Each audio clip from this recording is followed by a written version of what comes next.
So, Bill, I really didn't want to share any stories because I was afraid I'd cry, and I may. Yeah. um, there were so many moms. Mom Lucas, Mom Smith. Dixie was Mom, but he never called me Dixie or Mom. He called me Laval. He'd be in the print room, and I would have to check a print, and I'd hear, Laval, out the door. So one of the girls there one time called me over. She said, how do you say your last name? I said, Laval. She said, well, why does he say Laval? Because he's Dave. We spent a lot of time together in the dark room. I met Dave in 1976. You count. So for the next 40 years, we took the best from each other through osmosis. And I'm very grateful to him. I would never have done some of the things I've done if I didn't have Dave's foot in my back. If I don't tell you a funny Dave story, I'll cry. So I have to share with you, Dave had a heart so big. And when the Colors found that Dwayne was not going to be here very long, Dave took over the studio for a couple of years. And of course I went with him. And he'd be in the dark room printing, and usually he did the sessions.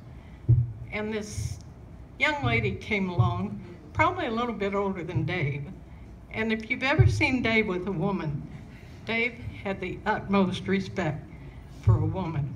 He was sweet always, never abrasive, very sweet.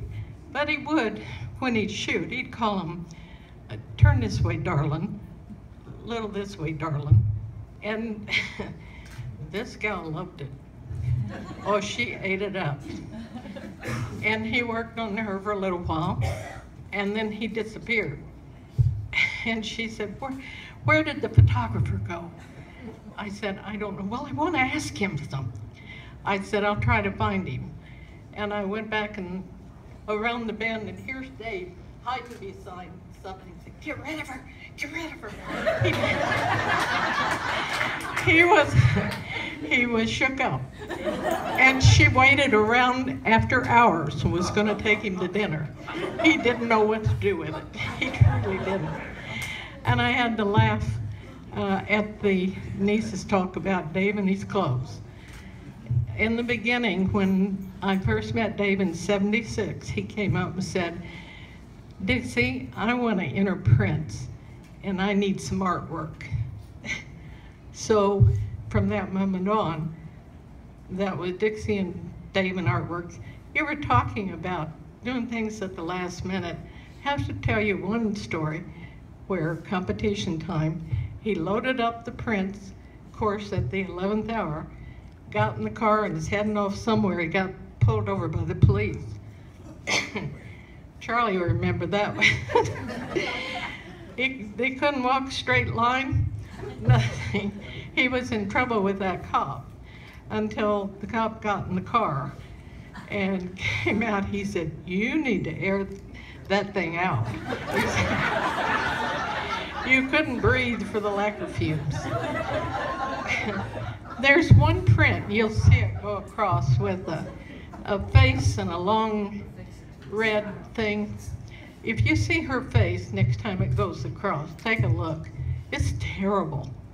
So I have to tell you the story of that one. Dave we'd load up the car. My husband trusted Dave implicitly, and Dave would always tell him just before we left, I'll take good care of her, and he did. So we'd head for our destination, but I never knew what it was going to be, really. And we'd head south, and along the way he'd say, well, this one time he did say, we're going to stop off at Buddy Stewart's, so bring your palette and your paint stuff, because you may want to do a little artwork. Well, I took a nucleus of stuff. I didn't go loaded, you know. And when we showed up, he said, we're going to be here a few days. I'm going to print the stuff.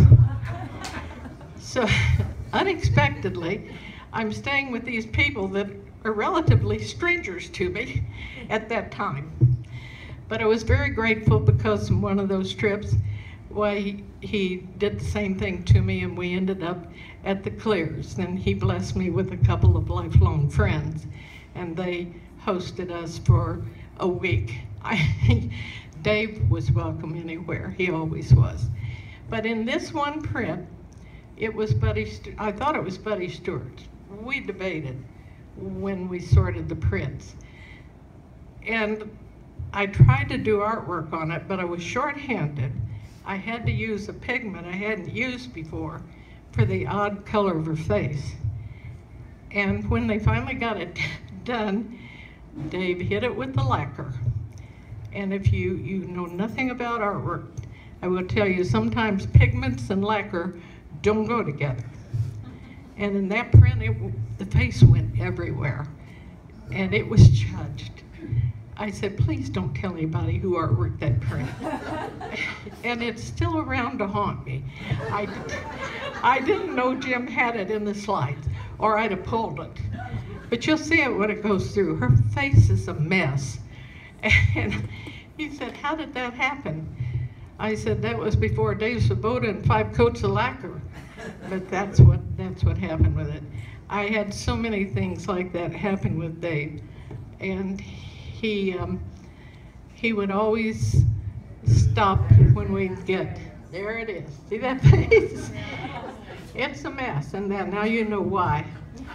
So those were the things that would happen with Dave. I never knew what to expect from him. We were in the Cades Cove in Tennessee, and I had this shot set up, was gonna be terrific. Here's this old cabin, and Dave's in his usual garb, with a sweater with the elbow out and tattered pants. I said, Dave, I want you to sit on the edge of that porch. I've got this shot in my head. You sit right here, maybe I'll have you whittle. I'm not sure, but I want you to sit right there. And I'm trying to change the lens on the camera. I had an RB. I'll help you with that, I'll help you. No, Dave, I'll get it. Dave, I got it. But by then, Dave's got it and tried to take the lens off without cocking the shutter, locked it up. So for the rest of the trip, I took pictures with my 35mm camera. Those are the things with Dave. In 40 years, I could tell you 1,000 stories. But the one I would have to say is I loved him. I had 2 sons, one I gave birth to, and the other was Dave. That's it.